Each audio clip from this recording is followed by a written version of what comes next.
13 years ago, a middle school student of mine shared these powerful words with me. Who can I turn to? I'm a person lost in the world. I don't know where to turn. I want to achieve at anything I do. I want to be treated like I exist. I want to be seen for more than the outer me. I want to be seen for the person placed inside of me. But I feel like I'm all alone in the world. I feel like there's no one to run to when I feel like it's the end of me. Sometimes I want to run away to a place where no one can hurt me. As much as I try, life will never go right. It just will never go right. So what should I do if the problems I face won't come up from this deep, dark place inside of me? Who should I turn to if I can't even turn to the person who gave life to me? Who can I turn to? Countless children and youth feel this way. Millions have toxic stress and trauma as a result of adverse childhood experiences that include physical and emotional abuse, neglect, abandonment, and worse.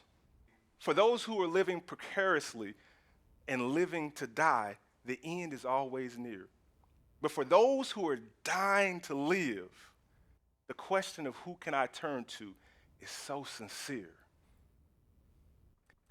I want to share with you today about how schools can transform students and society through empowerment, enlightenment, and engagement. It was the first day of a unique academy that I created called the SAGES Academy, which stood for severing and cutting off the achievement gaps in the education of students who were underserved at Promise Youth across St. Louis. All of my SAGEistic students succeeded in going to college or having a living wage career. And triumphantly, my student who shared that powerful plea had a life plan and was empowered to finish high school, went to a prominent university, and today serves others as an entrepreneur and a criminology expert, and she's a wonderful mom as well. Countless children and youth want to exceed and achieve. However, increasing challenges and changes in our society make so many feel all alone and feel lost, like there's no one to run to. 24 million children do not have their biological father in their homes. That's nearly 1 out of every 3 children in the United States. Suicide is the second leading cause of death among individuals aged 10 to 34. Black males, for the first time in history, are at the top of the list from as young as 5 years old through adolescence in that age range for committing suicide at 2 to 3 times the rate of others. And school shootings are all too common. This is unacceptable. I am appalled by each death, but it fuels me with the fight and fervor to literally create new initiatives for each loved one lost. We must do more to help our schools and students to have healthy communities as well as great schools and to have successful children abroad. This can occur if we, at greater degrees, have a holistic approach towards engagement and empowerment of the heart, enlightenment of the head and mind, and engagement of hands towards career pathways much earlier. So first, empowerment. Empowerment heals hearts. The United States locks up more individuals at a faster rate than any other country in the world. 3rd and 4th grade test scores are used to predict how many jail cells to build and fill. People are making short sales on ignorance. As leaders and as guardians for good, for humanity, we must unlock the potential of our children and our schools and empower institutions for healing, real hope and transformation, education, and social uplift. In one of the first communities that I became a leader of, I reopened a closed down school and made it a center for healing engagement, housing food pantries, as well as a special community garden. We housed an income assistance program and a plethora of support services because we were in a 95% impoverished neighborhood. We housed the Nurses for Newborn program to help mothers and parents and fathers learn how to parent better and have supports to do so, because infant mortality is a serious issue across our nation. These are healing acts of engagement and very important. In the entire district, district-wide, we became the first "we" district in the state of Missouri, committing to shift our thinking from just me, to we. This stems from an African philosophy of Ubuntu, which means I am because we are. We all know it takes a village to raise a child, but if the village is crazy, so will the children be. And if the village is whole and healthy, so will our children be whole and healthy.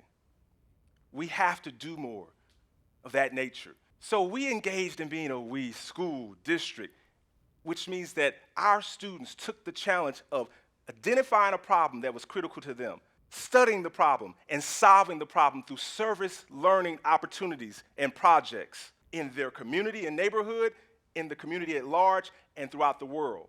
We had 300 students who voluntarily took the DNA test, studied the ancestry and the countries in which their ancestors came from as a part of the natural history and courses and English courses and write about it. And then they engaged corporate leaders to go out and march and walk for 3 miles, the water walks. They raised over $10,000, which is equal to 1 million Kenyan shillings, and ultimately built wells in Africa as a result of their work. Empowering transformation and healing hearts. Everyone, nearly everyone, knows about the story and the death of Michael Brown Jr. and the civil unrest that occurred afterwards. And as a systems leader that educates part of Ferguson, Jennings, and the city of St. Louis, I want you to know that after that occurred, I met and worked with our team to create an adult GED program. I met with Michael Brown Jr.'s mother and convinced her to finish what she started so that she can get her high school diploma. And she finished in 2017 and marched across the stage with her graduating senior daughter at the same occasion. But we didn't just stop there. We partnered with her foundation, and I brought in the St. Louis County Police Department, which we partnered with, and together we worked to create that community garden that has fresh vegetables and new fruits, both literally and figuratively, in Ferguson and in our land. Such actions are healing. Our police officers operate and mentor every day with our students, engaging in boxing, basketball, and even camping overnight, residentially. And in return, our students now love the police officers that work with them and first responders and want to be what they see and be like them. And they host networking lunches to learn, listen, and share more. Such actions do great good. They promote active citizenry, communication, critical thinking, connection and connectivity, and the healing of the heart. Secondly, enlightenment. Enlightened minds grow. So when a person asks, what should I do if the problems I face won't come up from that deep, dark place inside of me, the answer we need to increase is self-enlightenment and knowledge of self, the ability to concentrate, focus, and understand yourself deeply. In the fall of 2018, I had the pleasure of meeting a renowned psychiatrist and Washington University faculty and a team who introduced me to an emerging practice called parent-child interactive therapy. This couldn't have came at a better time because we had just experienced the loss of a 5-year-old kindergartner on the 16th day of school who died from a tragic domestic violence situation in the home. It was then that I made the commitment that we were going to implement this parent-child interaction therapy in the schools and became the first school district in the state of Missouri and one of the first in the country to give 100 parents and students as young as 3 years of age to 7 life coaches, therapeutic family coaching sessions, an online parenting curriculum on how to face the most difficult aspects to the emotional development of their child, but also towards deep learning and wellness. Parents can even go so far as seeing EEG monitoring of new neural pathways being formed in their child's brain as they model the appropriate emotional development. That is truly enlightenment. When a person has critical self-knowledge, they build resilience, self-worth, and the confidence to be able to tackle the problems that come up from the deep, dark place inside of them. Simply put, when children, parents, and schools are enlightened and they know better, they do better. Which leads me to the third important part of our holistic approach, and that is doing one more thing differently. Engagement of the hands earlier in workforce development pathways. I'm reminded of a story and a conversation that I had with an affluent parent at an affluent school. I took the risk of asking him what he would do to prepare his child for a career. He responded to me in a way that I somewhat expected, but still, it took me aback. He said, well, once I know what my high schooler wants to do, I'll just simply buy the company and acquire it and place him in a management position so he can eventually run the place. I thought, well, that's great for that kid and family. But I want every child to have such personalized preparation and powerful opportunities. See, the reality is that over 50% of public educated students are impoverished. 25% of all parents and 50% of parents of color lack secure employment. The cost of college has gone up by 125% in just one generation. But 65% of jobs won't require college, but will require some education after high school, post-secondary. Why not make this a natural part of the K through 12 experience where we engage children early on in career pathways? Now, this is very personal to me because when I was a high school student, I made a plan at 14 years of age to get married. And I got married at 17, which is illegal if you didn't know, unless your parents emancipate you. And my beautiful wife of 25 years and I are still together in here, and we had our first child 10 years after being married, and that was part one of the plan. Thank goodness it worked. Part two of the plan was to accelerate my learning, and so I went extra times in 0 hours and summer hours to accelerate my high school learning, and I graduated with nearly an associate's degree from high school, and then continued that path and graduated with a bachelor's degree literally 1.5 years after leaving high school, and unintentionally became the youngest certified teacher in the state of Missouri. This transformed the trajectory of my life. But now, as a systems leader and superintendent of schools, more importantly, I've engaged and empowered a system to make such powerful, personalized preparation available for all students, thousands of students. But it took 4 BHAGs, as I like to call it, bold, hairy, audacious goals and guarantees that I feel that all students in America deserve and can achieve. First, of course, we make it available for 100% of students to get an associate's degree while in high school without any cost. Imagine the impact on the trillions of dollars of debt from higher education. It's a natural part of the $700 billion that we already spend in K through 12 education with partnerships. The second thing that we guarantee is that 100% of our students engage in earning and learning career pathway programs as early as in kindergarten and second grade. In kindergarten, students are reciting the Hippocratic Oath and being paired up with targeted mentors, physicians who come in and let them see what they can be. In second grade, students are making tables, desks, birdhouses, and more with architects from Washington University and others and nonprofits who help them see what they can be. And by the time they are in 12th grade, they are literally getting paid $20 an hour and being the breadwinners of their family from Fortune 500 companies, because we partner with over 100 Fortune 500 companies who offer job shadowing, guaranteed paid internships, and interviews to entry-level jobs.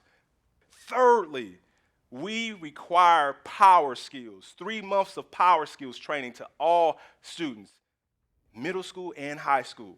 Yes, I said power skills, not soft skills, because there is nothing soft about being on time, being well dressed, well prepared, well spoken, well paid workers. Nothing soft about it.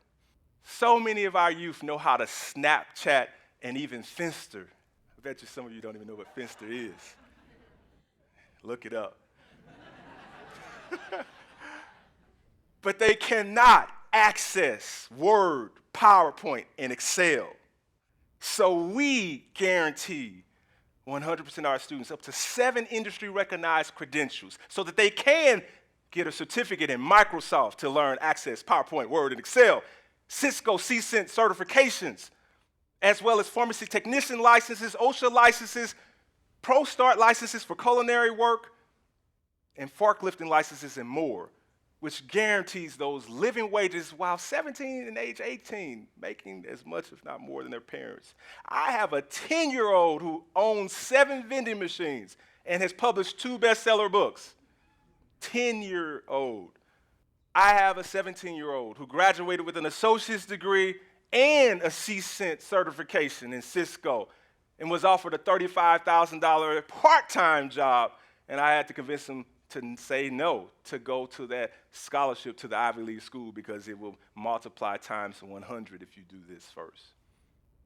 My zip code did not define or confine me, and it does not confine my students. My students thrive, and no zip code should define or confine the economic and educational outcomes of any individual. Schools can be lighthouses of hope, help, and real healing. And one of the greatest contributions that a public school system can provide is a personal life plan, a career pathway, power skills for a life purpose to become productive citizens of our society. And so when the question is asked, who can I turn to? Let the answer be the empowerment of the heart, the enlightenment of the head, and the engagement of hands in career pathways in earlier ways and times and periods. And when the question is asked, who can I turn to? Let the resounding answer be an understanding of the self in yourself and also me and you. Thank you.